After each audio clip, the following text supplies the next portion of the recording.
గారిని కలిసి మరి జనవరి 28 నుంచి 31 వరకు జరిగేటువంటి మన రాష్ట్ర పండుగగా మరి దేశ విదేశాల నుంచి కూడా ఎంతోమంది భక్తులు వచ్చేటువంటి పండుగ.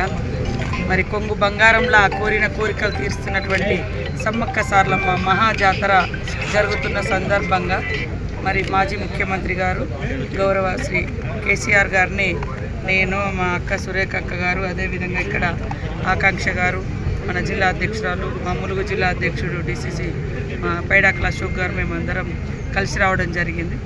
వారు మొన్న అసెంబ్లీలో అందరు ఫ్లోర్ లీడర్లకు అదేవిధంగా ఎమ్మెల్యేస్కి అందరికి కూడా ఆహ్వానం పలకడం జరిగింది. కాబట్టి ఆ రోజు మరి మేము కేసీఆర్ గారు టైం అడగడంతో ఈరోజు వారు మాకు టైం ఇచ్చారు. ఆ టైం ప్రకారం ఇలాంటి రాజకీయ సంబంధాలు కాదు, ఇది ఒక ట్రెడిషన్, ఒక సాంప్రదాయబద్ధంగా నిర్వహించుకునేటువంటి